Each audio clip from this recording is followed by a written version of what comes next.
Welcome back to the Cool Fair channel. I'm your host, Jesse the Bat Madrigal, aka the Buff Collector. The information on this channel is intended for adult collectors and not children.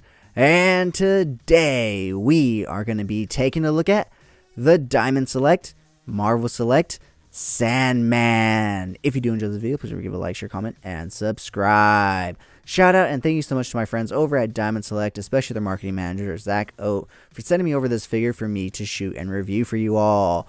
Jumping on into this review, guys, yes, we are taking a look at the Diamond Select, Marvel Select, Sandman. And this guy comes jammed packed with so many amazing, great accessories. You know, Marvel Select definitely hits it out of the park and really outdoes Marvel Legends in so many ways, especially for their price point, guys.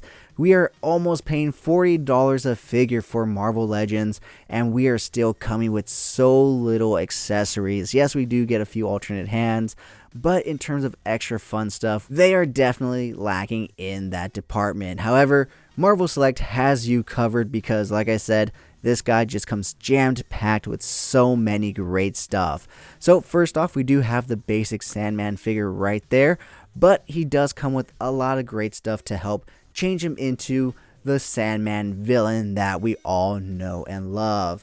But before we take a look at all those great accessories that do that for us, let's go ahead and take a look at the alternate hands that he does come with, because aside from all the great sand effects and forms that he does come with, he does come with some alternate regular hands. Starting off with these kind of action kind of posed up hands right here. So he does have a right and a left one. We currently only have the right one right here because he is utilizing the left one right there. He does come with a right-handed open kind of action hand as well right here. And as you can see, it is kind of turning into sand, as you can tell right there by the knuckle. So nice little detailing in this figure. He does also come with a right-handed trigger finger hand in case you want to give this guy a handgun, since he is, you know, technically somewhat of a bank robber. And he does come with a pair of fisted hands. Right here we have the left one because he is currently utilizing the right one. Now, if you can't tell, his forearms do pop out. There's a small little gap that you can see, and so you can pop those out and pop in these amazing sand hands right here. Now, I will say the one thing is that they both are left hands, so you get a left-handed fisted and a left-handed claw. I really wish we would have gone alternate hands, so maybe a right-handed fist and a left-handed claw, or a left-handed claw and a right-handed fist. Or didn't I just say that? I don't know what I'm saying right now. But I wish it was like 1 and 1 opposed to both the same hand. So that way you can plug them both in at the same time. However, you cannot do that since it is both left hands right here.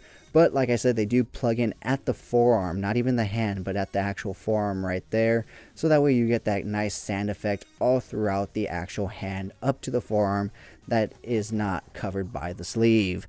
We do also get this ball with needles looking kind of thing. Once again, it does attach at the forearm right there. Very cool, very nicely done and sculpted. Now, the spikes are slightly soft, but they still are on the stiff side, so be very careful, especially when you're switching this one in and out of his hand.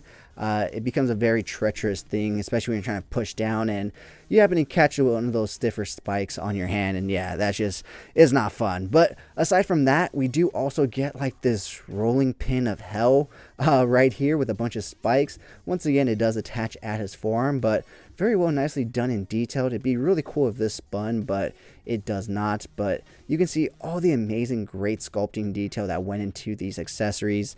This one's more on the smoother side right here, but you can still see like those lines, the texturing right there. This one has a lot of great little detailing, as you can see. It's just a lot of great you know, sculpted detailing in that sand effect. We do get 2 separate bases, one being this one right here, the sandy base. As you can see, it is on a concrete actual lifted area. As you can see, it is concrete, but it's just filled with sand because of Sandman.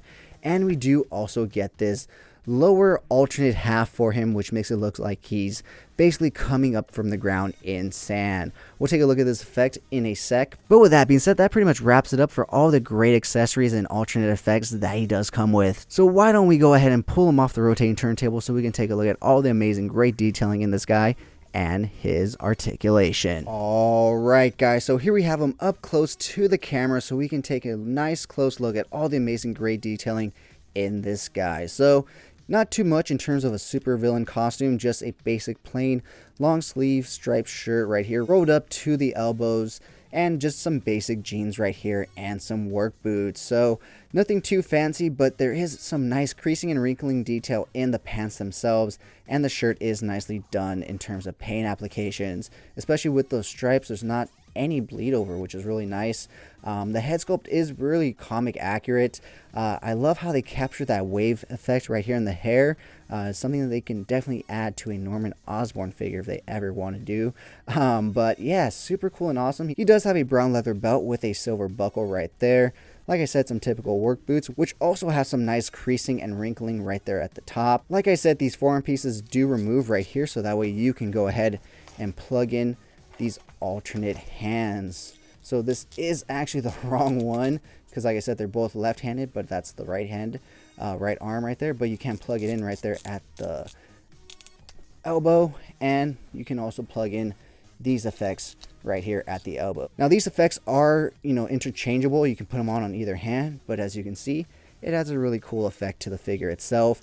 And we could even remove him from his lower half right there and attach him to that sand base right there to, like I said, make it look like he's really coming up from sand. So with that being said, why don't we go ahead and take him off the sand base, take off this alternate forearm, put on the other forearm again, and also reattach his legs so we can take a look at this guy's articulation.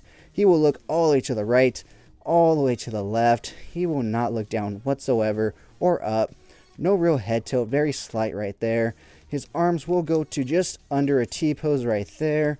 360 rotation at that shoulder, bicep swivel, single hinge elbows, but you really have to fight it because you're really only playing around with this little piece right here. Since these pieces do come off, they are pinned in. You do have rotation at the forearm right there, as well as rotation on the hand, as well as hinging in and out on that peg. He does have an upper ab cut right here, but you really only get a little bit of swivel right there. No real ab crunch down or back. You do get swivel at the waist right there. Taking a look at his legs, he will kick out that far, so unfortunately he cannot join the cheerleading squad. He does have an upper thigh cut right there. He will kick out that far.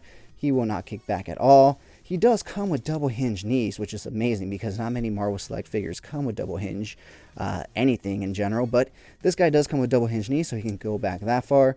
Taking a look at his ankle articulation, it is very, very limited because of the sculpted jeans, so he will go down that far, up that far, and a very slight ball rocker joint. So that has been a look at all the amazing great sound effects from this guy, as well as a look at this guy's articulation. Alright guys, so that has been my review of the Diamond Select Marvel Select Sandman. Let me know down in the comments below, what did you think of this figure? And once again, shout out and thank you so much to my friends over at Diamond Select, especially their marketing manager Zach O, for sending me over this figure for me to shoot and review for you all. And if you've made it this far in the video, type down in the comments below Flint Marco. That way I know you made it this far and you're enjoying the content.